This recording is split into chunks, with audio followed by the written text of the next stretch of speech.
Home Secretary John Reid got more than he bargained for this morning when he was heckled and harassed by angry Muslims in East London. Reid was probably hoping for a smooth ride as he arrived to lecture Muslim parents on how to bring up their kids, but the meeting soon spiralled out of control, as Hassan Ghani reports. Nice to see you. Today's choreographed visit by the Home Secretary didn't go quite according to plan. He began his day by visiting a mosque in Leighton, and we were there waiting for him. Mr. Reid, aren't you embarrassed to be here today after telling Muslims to spy on each other? John Reid had come to the area to tell community leaders that Muslim parents needed to keep a close eye on their children and act if they suspected them of becoming radicalised. The mosque committee spent their time trying to impart the basics of Islam to the minister. But they too expressed some of the deep concern and fear felt by the Muslim community and told Reid that his advice to parents shouldn't be targeted exclusively at Muslims. Not only to target the Muslim ladies or parents, but to others as well. It shouldn't be just to Muslim community, because then the Muslim community feel as if we are just on one side. Outside, the chair of the mosque committee argued that allowing John Reid into their mosque was an opportunity for dialogue. We've done our best to show him that the whole Muslim community are not like what they portray it in the media. Well, someone like John Reid I'm sure, is quite well aware of the teachings of Islam and what the Muslim community is up to. Don't you think this was just more of a PR stunt?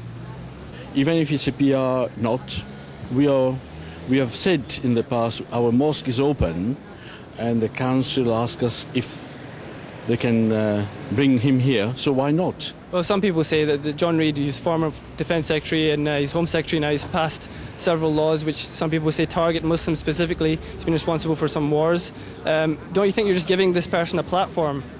No, in fact, a platform for us to tell him, like we had a private conversation inside where we've told him that ministers should come out and talk to the public and say that all Muslims are not what, and then even we talk about what things have been going wrong. Do you seriously think you'll be able to change foreign policy by meeting with the Home Secretary? Well, I wish we could do that alone, but no. I think inshallah, we have full hope that one day they will understand and they will change their policies, foreign policies, inshallah.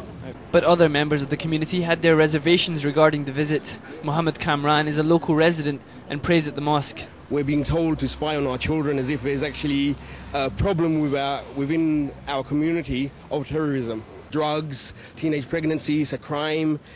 These are the real problems which are facing me as a father, not some mythological dark threat of terrorism. After a private meeting with the imams, which the media was barred from, Reid left in his Jaguar for the local cricket ground to give his first speech to a Muslim audience since becoming Home Secretary.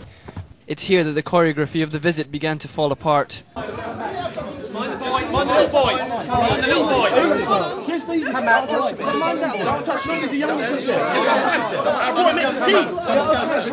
Abu Izzuddin and several other Muslims shouted down John Reid mid-speech, angry that he had come to a Muslim area after residing over what they called the terrorising of Muslims in Britain.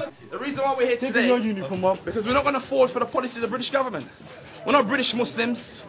We're not going to ally ourselves with Tony Blair and his allies. It's a crusade against Islam and Muslims. A military crusade in Afghanistan and Iraq. There's an ideological crusade about what is Islam. We should somehow redesign Islam to be a European Islam, to suit the whims and desires of the government. We're not going to do that. And we're not going to be silent either. What, excuse me, what? Where's freedom of speech? Where's your freedom of speech now? Where's your freedom of speech? Forced out of the building and then the grounds, the men slammed the government. Abu Izzuddin, why did you say what you said? Why did you do what you did inside? I think what I said is expressive of the feelings of the Muslims in the community. We've been arrested, been harassed, under siege, and we've had enough. Now, what about people who are saying that we need to open dialogue with the government, such as the mosque? They were talking to each other. The mosque committee told me that they wanted to express their opinions to the Home Secretary, and this was a chance for them to do it. We should be making demands. It's not about dialogue when we're being attacked. You don't have dialogue with an enemy who's raiding your houses, arresting Muslim women. There's one woman in Wolverhampton herself. She's got a 6-month-old child. She's behind bars. His house was raided when she was in her bed. Where's the dialogue? We should be demanding that if they don't stop this, there's going to be a reaction from the community. Minutes later, a separate protester was dragged out of the building after he too interrupted the speech. The heckling and shouting clearly signified the underlying tensions of the visit. Police had to ferry the Home Secretary with a heavy guard from his podium to his car. On his way, he talked about freedom of speech, but refused to answer our questions. Mr. Reid, the community doesn't want you here, does it? What did you make of the disruption?